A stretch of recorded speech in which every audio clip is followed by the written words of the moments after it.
자, 논리적 사유와 글쓰기의 9주차 수업을 진행해 보겠습니다. 오늘은 다시 한번 팀 활동에 대해서 강조를 하고 앞으로 우리가 남아있는 것들이 무엇인지 한번 고민을 해보고 그 다음에 교재에 있는 논리적 글쓰기에 대한 부분, 근데 이제 이 부분은 어떻게 하면 논리적으로 쓸 것인가 라기보다는 우리가 이제 흔히 겪을 수 있는 오류, 글쓰기의 오류에 대해서 알아보는 시간을 가지도록 하겠습니다. 자, 먼저 오늘 살펴볼 거는 회의록을 다시 한번 보고요. 이제 우리가 회의록은 1차만 냈고 앞으로 이제 2차 회의록도 써야 되는, 그래서 어떻게 하면 2차 회의록을 쓸 것인지 하고 그 다음에 계획서, 그 다음에 결과 보고서를 어떻게 쓸 것인지, 물론 이제 계획서는 이제 안 써도 됩니다만은 회의록하고 보고서 요걸 어떻게 작성할 것인지를 고민해보고, 그 다음에 나중에, 지금은 아닌 것 같고 나중에 이제 프로젝트 PPT 발표를 어떻게 할 것인지, 요거는 지금 당장은 아니고 나중에 한번 살펴보는 시간을 가져보도록 하겠습니다. 그 다음에 요게 끝나면 오늘 해야 되는 거는 설득적인 논리와 표현. 그래서 그런 논리적이어야 한다라는 내용으로, 특히 우리가 이제 일상적인 상황이나 아니면은 글쓰기 할 때 제일 많이 범하는 오류들에 대해서 살펴보는 시간을 가지도록 하겠습니다. 자, 우리가 이제 해야 되는 것 중에 하나가 이제 콜라보 프로젝트입니다. 콜라보 프로젝트가 단계가 있는데요. 우리는 이제 1단계, 1학년이니까 1단계에 속한다. 그래서 단계별로 팀 활동을 해나가면서 팀 활동에서 우리가 이제 봐야 되는, 살펴봐야 되는 역량들을 기르고 그 다음 결과물을 제출할 수 있어야 된다. 그래서 우리가 제출할 결과물은 이제 회의록하고 결과 보고서만, 계획서는 제출하지 않아도 됩니다. 그래서 요 두 개에 대한 내용을 살펴보도록 하겠습니다. 자, 먼저 이제 하기 전에 이제 학생들이 지난번에 이제 숙제 낸 거, 그러니까 요약하기 중에서 잘 된 것들만 좀 보면, 요렇게 이제 학생들이 이렇게 만들어 놓은 그런 겁니다. 그냥 한번 보시라고 했습니다. 그래서 시험 전에 한번 봤으면 좋았을 건데 시험 전에는 어떻게 볼 게 없어서, 그래도 지금이라도 다시 보여드리는 이유가, 제가 다시 말씀드리는데 기말고사에 또 낼 겁니다. 기말고사에 또 내서 이제 어떻게 하면은 하나라도 똑바로 해 나갈 수 있는, 그러니까 요약하기만 잘하더라도 글쓰기를 잘할 수 있는 기본적인 역량을 가질 수가 있는 거기 때문에요. 그래서 잘한 친구들 것만 보면 주소를 요렇게 쓰고요. 그 다음에 서론은 1, 2, 3단락, 그 다음에 본론은 4, 5, 6, 7단락, 결론 8단락 이렇게 만들어서 요거를 이제 결합하고 수정하는 이제 그런 친구들도 있고, 그 다음에 여기 보시면 이제 이렇게 해서 이제 제목, 그 다음에 주소, 인터넷 사이트겠죠. 그 다음 단락 키워드, 그 다음에 단락을 문장으로 만든 거, 그죠? 그 다음에 요 단락 갖고 서론, 본론, 결론으로 나누고 결합하고 수정한 형태, 뭐 이런 친구들의 글들이 있었습니다.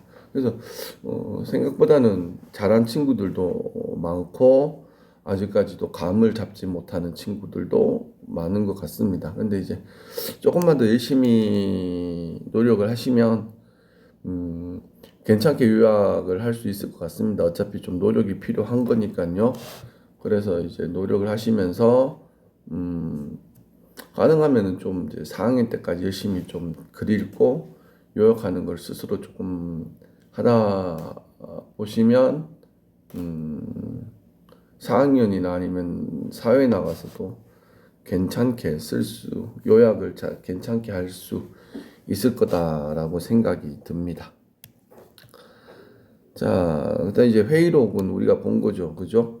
그래서 이렇게 쓰시면 되는 거고, 이제 2차 회의록을 준비를 하셔야 된다는 차원에서 제가 그냥 보여드린 거고, 요것도 이제, 어, 올해 거는 아니고 작년 12월 달에 이제 회의록을 작성한 겁니다. 그래서 이거는 1차 회의록이고요. 그래서 팀장 선정이나 그다음에 준비 사항을 다시 한번 확인해 보시라고 제가 준비를 한 겁니다. 그다음에 계획서는 지금 필요하진 않으니까 패스하고요. 이것도 그냥 나중에 한번 보시면서 읽어 보시면 될 것 같습니다. 이제 결과 보고서인데요. 이게 제일 중요합니다. 우리한테는. 그래서 도어에 있으니까 한번 보시면서 우리가 뭐를 써야 될지를 한번 보셔야 됩니다. 그래서 내용, 결과 보고서의 내용과 그 다음에 서식이 어떻게 되어 있는지 앞부분은 표지가 있고 그 다음에 이제 뒤에 요약문 바로 붙이게 되어 있습니다. 그래서 요약도 준비 좀 하시고 그 다음에 목차, 그 다음에 서본결의 순서대로 작성을 하려고 해야 됩니다. 여기서 이제 목차, 의외로 학생들이 이제 안 되는 부분이 이제 목차 부분이거든요. 예, 목차는 쉽게 얘기하면 이제 거의 이제 개요와 유사하다라고 보시면 돼요. 그걸 통해서 이제 어떻게 이제 우리 조가 좀 더 이제 내용을 쉽게 할 수 있을 것인지 그걸 보시면 되고, 그 다음은 여기 이제 조건들이 나와 있습니다. 조건들이 나와 있고 서본결, 그 다음에 참고문헌. 참고문헌은 제가 이제 1차 1주차에 했던 것 그대로 작성을 하셔서 제출을 하시는 것이 기본이다라고 보시면 될 것 같습니다. 그래서 일단은 다음 주나 다다음 주쯤에는 결과 보고서를 쓸 준비가 되어 있어야지 이제 우리가 이제 좀 더 이제 원활하게 이야기를 펼쳐나갈 수가 있습니다. 그래서 준비를 좀 해 주셨으면 좋겠다라는 겁니다. 그래서 요거는 이제 견본입니다. 이제 작년에 쓴 친구들이 여러분의 선배들 중에서 제일 잘한 조들 거를 제가 한번 보였습니다. 그래서 내용, 그다음에 본문, 그다음에 해결 방안 식으로 써도 되고요. 안 그러면 이게 너무 어려우면 서론 요약, 그죠? 그다음에 본론 요약, 결론 요약 이렇게 하시면 될 것 같고, 잊으시면 안 되는 게 요 부분에 키워드 반드시 작성하시려고 하셔야 됩니다.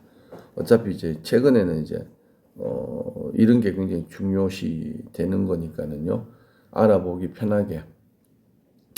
그 다음에는 이제 목차 작성하시고요. 요렇게 페이지 이렇게 쓰는데, 이거 왜 이렇게 써놨냐면 보세요. 이렇게 쓰면 안 돼요. 4.5라는 건 없고 그냥 시작 페이지만 쓰면 됩니다. 본론에서 이쪽에 시작할 때 페이지는 무조건 시작 페이지만 쓰시면 됩니다. 시작 페이지만. 끝 페이지나 이런 건 안 쓰셔도 되고, 이게 8.5 이런 거는 안 써도 됩니다. 그래서 그냥 시작 페이지만 같이 겹치더라도 시작 페이지만 쓰면 될 것 같습니다. 그 다음에 서론 쓰고 본론 쓰고, 그 다음 여기 보면 이제 나중에 쓰실 때 이제 그림이나 표나 이런 거를 활용할 수 있으면 충분히 활용하시는 게 훨씬 이제 글쓰기나 아니면 다른 사람들한테 도움이 될 겁니다. 그래서 이 친구들은 여기서 그림도 썼고요. 여기서 보면 이제 표도 이렇게 이제 제시가 되어 있습니다. 단지 안타까운 점은 제가 이제 이 친구들한테도 얘기했는데, 이제 그림을 그냥 들고 오면 안 되죠. 이제 출처 표시가 있어야 됩니다. 요것도 보면 출처 표시가 없거든요. 이제 출처 표시를 해주는 게 훨씬 더 좋다. 그리고 그것이 이제 올바른 자세다라는 것을 알려드리는 겁니다. 그래서 나중에 요것들을 다시 한번 파일을 제가 올려놓을 테니까 보시면서 우리 전 어떻게 해야 될 것인가 이런 고민들 하시면 좋겠습니다. 자, 이제 오늘의 메인인 설득적인 논리와 표현에 대해서 한번 알아보도록 하겠습니다. 결국은 제일 중요한 게 뭐냐 하면, 글쓰기는 개요에서 보시던 것처럼 뭐 정보 전달도 중요하고요. 다른 사람한테 비판하고 주장하는 것도 중요하고요. 그 다음에 문제를 해결하는 것도 굉장히 중요합니다. 근데 이런 것들이 다른 사람이 보고 수용을 할 수 있다면, 그리고 내 나름대로 강조를 할 준비가 되어 있다면 반드시 뭐가 있어야 된다 하면 이유와 근거가 필요합니다. 어떤 형태든지 간에 이유와 근거가 없으면 그 누구도 내 이야기의 타당성에 대해서 고민하거나 받아들일 자세는 없습니다. 따라서 우리가 글을 쓸 때 굉장히 중요한 거는 내 주장을 어떻게 강화하기 위한 이유나 근거를 제시할 것인가, 이것을 우리는 고민해 봐야 되는 거고, 이거는 굳이 글쓰기에만 해당하는 게 아니고 읽기나 쓰기, 또 말하기의 모든 핵심이 됩니다. 그래서 근거가 주장을 논리적으로 뒷받침할 수 있는지 확인을 해보는 토론이 필요합니다. 그 근거가 되는 것을 확인하는 토론이라는 게 제일 기본적으로 받아들여야 되는 게 뭐냐면, 자꾸만 우리가 대학에서 조별로 토론을 시키는 이유가 바로 이런 겁니다. 내가 하고자 하는 이야기, 우리 조가 하고자 하는 이야기가 근거가 있느냐, 뒷받침되는 근거가, 그거를 얼마나 우리는 확인해보고 고민할 수 있느냐, 이것들에 대한 이야기를 연습을 해야 되는데 혼자서는 연습을 못하죠. 혼자서는 못하기 때문에 조별로 뭐를 통해서, 토론을 통해서 연습하는 겁니다. 그냥 토론해라고 해놓고는 그냥 그래 니거는 토론하고 나는 놀래라고 한다면 이건 연습이 되지가 않죠. 연습이 되지도 않고 자기 손해만 되는 거고요. 그리고 최대한 자기가 적극적으로 하면서 이런 것들에 대한 연습을 통해서 나의 토론 능력을 키우는 거, 이게 굉장히 중요한 역할을 합니다. 이게 원래 고등학교에서 돼야 되는데 고등학교에서는 하지가 않죠. 그러니까 지금이라도 연습을 해야 됩니다. 그리고 이게 뒷받침이 된다면 현대사회의 문제들을 해결하기 위해서 내가 또는 다른 사람의 주장이나 이런 것들을 얼마나 설득력 있게 사용할 것이냐, 그걸 통해서 결국 우리는 이제 뭐를 이야기하려냐, 합리적인 의사결정을 하려고 한다는 겁니다. 그래서 우리가 자꾸만 정치인들의 모습을 바라볼 때 맨날 첫날 싸우고 하는 모습들만 보면서 어떤 걸 느끼냐면, 토론이 과연 필요한가, 목소리 큰 놈이 이긴다 아니냐, 뭐 자꾸 이런 이야기만을 자꾸 반복적으로 생산하게 되는데요. 그게 아니고 우리가 지켜봐야 되는 토론이라고 하는 것들이 이제 일상에서 우리의 어떤 합리적인 목적들을 달성하기 위한 수단이다라고 생각을 해주시면 훨씬 더 다양한 토론의 연습들을 할 수 있을 거다라고 생각을 합니다. 자, 그러기 위해서는 우리가 고민을 해야 되는 것이, 첫 번째가 논리 전개의 방법입니다. 어떤 식으로 논리를 전개해 나갈 것인가. 우리가 이야기를 하거나 논리를 전개해 나가는 것에서 비약이 없는가. 부당한 비약. 그러니까는 굉장히 이제 확대해서 이야기하는 거죠. 그 다음에 모순은 없나. 저 사람이 이야기에 잘못된 점을 억지로 주장하는 건 아닌가. 그리고 이치나 사리에 합당해야 되는가. 그러면서 이제 여기에서는 이제 다양한 이치나 사리에서는 윤리적으로는 타당한가, 아니면 사회적으로는 타당한가, 이런 것들이 이치나 사리에 합당하냐를 찾는 겁니다. 또한 우리가 잘 봐야 되는 건 이 부분입니다. 전제와 결론, 이유와 주장이 적절한 관계에 있는가라는 겁니다. 이건 쉽죠. 그러니까 말하기는 되게 쉬워요. 근데 글을 쓸 때는 또는 토론을 할 때는 여러 가지 고민을 해야 됩니다. 날씨가 흐리기 때문에 비가 오는 거죠. 이건 전제와 결론입니다. 그죠? 그리고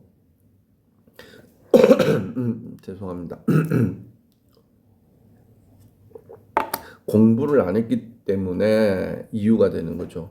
주장. 네 성적이 안 좋은 거야 라는 거죠. 이런 것들을 우리가 고민을 하면서 논리적으로 어떤 표현을 쓸 것인가 이런 것들을 고민해야 된다는 겁니다. 우리가 일상적으로 쉽게 이야기하는 것과 그리고 실제로 글을 쓸 때 어떤 자세를 가지고 있느냐라는 것들은 바로 다시 한번 얘기하면 이유와 전제, 그 다음에 전제와 결론, 말 잘못했습니다. 이유와 주장에서 나온다라는 거 잊으면 안 됩니다. 그 다음 이거를 통해서 우리는 근거를 제시할 수 있어야 되고요. 거기에서 나의 주장이 어떠한가, 내 주장이 과연 타당한가, 이것들을 고민해보는 시간들을 가져야 된다라는 겁니다. 그 다음에 제가 항상 얘기하는 거, 근거를 밝히는 과정이 중요하다. 내 주장의 근거, 그죠? 그런 것들에 대한 고민, 그리고 이것들을 한마디로 하면 논증이라는 것, 주장과 그 주장에 대한 근거다. 잊으면 안 된다. 주장과 주장에 대한 근거를 어떻게 제시할 것이냐의 문제입니다. 그렇다면 1학년으로서 우리가 자세는 뭐냐? 주장이 아니고 어디에 있다? 근거에 있다. 우리 조가 어떤 발표를 하는 데 있어서 어떤 주장을 했고 그러면 그 주장을 어떤 근거를 내세워서 보강할 것인가의 문제, 그것들을 우리는 더욱더 심도 있게 고민해 봐야 된다. 그것이 글쓰기의 가장 기본적인 자세고 우리가 해야 할 일이다. 그래서 제가 항상 미리 여기서 이야기를 하겠습니다. 이제 기말고사가 되면 이제 발표도 할 거고요. 계획서, 보고서도 작성하겠죠. 학생들이 제일 많이 얘기하는 게 도대체 우리는 정말 열심히 했는데 왜 성적이 안 나오냐라고 하는 친구들에게 제가 과연 발표와 보고서에서 그 근거는 과연 충분하고 합당한가? 이게 이제 굉장히 중요한 성적의 근거가 된다. 잊지 마라 라고 이야기를 합니다. 그래서 주장은 누구나 할 수는 있습니다. 주장은 누구나 할 수 있지만 근거는 누구나 될 수가 없습니다. 따라서 연습, 우리는 무슨 연습? 주장에 대한 근거들을 낼 수 있는 연습들을 좀 더 열심히 해보자 이야기입니다. 자, 여기서 이제 봐야 되는 건 이제 기호와 명제에 대한 이야기입니다. 이거는 우리가 제일 잘 봐줘야 되는 것 중에 하나가 요거죠. 은연중에 글쓰기라는 건 결국은 기호와 명제에 대해서 쓰는 거죠. 주장하는 명제와 근거인 명제에서 이제 우리가 명제라고 얘기하는 건 이겁니다. 가치 판단이 가능한 진리값을 가지는 문장이다. 그래서 가치 판단이 가능해야 됩니다. yes or no, 된다 안 된다가 답이 나와야 되는 것 중에 하나입니다. 그래서 철수는 동의대학교 학생이다. 그러면은 이건 명제가 되는 거죠. 이거는. 근데 참거짓이라는 진리값이 있어야지 명제인데요. 나는 노란색을 좋아한다. 이래 되면 이거는 명제가 아닙니다. 이거는 기호죠, 기호. 자, 내가 좋아하고 싫어하는 것에 대한 기호입니다. 따라서 이런 거는 우리가 쓰려고 하는 논리적인 글쓰기에는 해당 사항이 있지 않는 겁니다. 근데도 학생들은 끊임없이 이런 거를 쓰려고 하죠. 내가 좋아하기 때문에 또는 내가 싫어하기 때문에 또는 우리 조가 좋아하고 우리 조가 싫어하기 때문에 이런 거는 단지 기호에 들어갑니다. 단지 기호에 들어가는 거는 그거랑 똑같아요. 나는 비빔밥을 좋아하고 너는 라면을 좋아한다는 거랑 똑같은 겁니다. 따라서 이런 거는 글쓰기에서는 절대 쓰면 안 되고 우리가 써야 되는 그런 뭘 써야 된다? 명제를 써야 된다. 나는 노란색이 최고라고 생각한다. 이거는 명제가 됩니다. 왜? 최고일 수도 있고 최고가 아닐 수도 있죠. 즉 트루냐, 그죠? 아니면 거짓이냐가 분명하게 나오기 때문에 그렇습니다. 그래서 우리는 글을 쓸 때는 어떻게 써야 되느냐? 명제로 써야 된다라는 겁니다. 이 부분을 놓치지 말아 주었으면 좋겠습니다. 제가 이거를 계속 이야기하는 이유는 그렇습니다. 우리는 우리가 써야 되는 건 뭐다?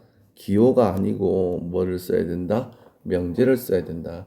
다른 사람들이 내 글을 보고 옳다 또는 아니야 그러다라고 하는 것들을 내세울 수 있으려면 반드시 뭐 명제를 써야 된다. 따라서 우리는 자꾸만 뭐를 쓰려고 하는 명제식으로 글을 쓰려고 하는 자세를 가져야 된다. 이 이야기입니다. 그 다음에 논증이라고 우리가 하는 거는요. 여러 개의 명제로 구성되어 있고 그 여러 개의 문장들, 그러니까 명제들을 어떻게 해야 된다? 하나의 주장으로 뒷받침할 수 있어야 되고 그리고 그 구조를 파악하는 것이 논증의 분석입니다. 그래서 글의 논증 분석을 잘 하려면요. 논리적으로 접근해야 됩니다. 글에 대해서 논리적으로 접근해야 된다. 근데 이건 이제 말은 쉬운데 결국은 이겁니다. 연역으로 갈 것이냐, 기납으로 갈 것이냐의 문제입니다. 그러니까 연역은 이제 중고등학교 때 굉장히 많이 배운 거죠. 연역법과 귀납법. 그럼 연역 논증은 뭐냐? 일반적인 전제에서 개별적인 결론을 도출하는 거죠. 예를 들면 일반적인 사람은 죽는다. 그래서 개별적인 존재 소크라테스도 죽는다. 이렇게 나가는 게 연역 논증이고요. 귀납 논증은 반대죠. 개별적인 사실에서 일반적인 것으로 넘어갑니다. 그래서 이제 소크라테스도 죽고 나도 죽을 거고 하니까 결국은 이제 인간들은 죽는구나 이렇게 나오는 게 귀납 논증입니다. 이게 중요한 이유는 이 과정에서 명제가 됐다면 이 논증들을 풀어가는 과정에서 뭐가 생긴다? 논리가 생기고 그 논리를 통해서 뭐가 생긴다? 주장에 뒷받침하는 내 주장을 뒷받침하는 근거가 생긴다. 이렇게 보시면 됩니다. 그래서 요런 분석들을 얼마나 열심히 잘하느냐. 그래서 글쓰기라는 건 쭉쭉쭉 이어나가는 게 아니고 제가 항상 얘기하는 거는 따로 끊어서 가야 된다. 절대 잊어서는 안 된다라는 겁니다. 그 과정에서 이제 글쓰기가 이제 효과적으로 나타나는 거기 때문이죠. 자, 그 다음에 연역 논증을 살펴보겠습니다. 연역 논증에서 중요한 건 전제가 옳다면 결론도 옳다라는 겁니다. 이 소크라테스 사람은 죽는다. 그죠? 대전제. 소크라테스는 사람이고 소크라테스는 죽는다라는 거에서 대전제에서 결론까지 이루어지는 과정. 그래서 보편적인 거에서 개별적인 걸로 가는 과정. 그 다음에 귀납 논증. 귀납 논증은 이제 굉장히 중요한 논증이죠. 왜냐하면 과학적인 발전, 과학적인 글에서는 대부분이 뭐를 많이 쓴다? 귀납 논증을 굉장히 많이 쓰죠. 그래서 귀납 논증은 개별적인 사실에서 특수한 사례 또는 일반적인 원리로 넘어가는 것들을 이야기합니다. 그래서 과학적인 발전에 굉장히 많이 기여를 한 게 귀납 논증입니다. A라는 사물은 이런 특성이 가지고 있고 B도 이런 특성을 가지고 있고 근데 A만 이런 특성을 가지고 있으니까 B도 이런 특성을 가질 거야 라고 생각해서 검토하는 거죠. 그리고 귀납적인 일반화라는 것은 동일한 종에 속하는 많은 산물들이 어떤 하나의 특성을 갖는 사례를 발견하고, 그렇다면 모든 산물도 동일한 특성을 가지진 않았을까를 고민하는 거. 이런 게 이제 귀납 논증의 방식이다라고 보시면 될 것 같습니다. 자, 잠깐 끊었다가요. 이제 잘못된 논증에 대해서 계속 수업을 해 나가겠습니다.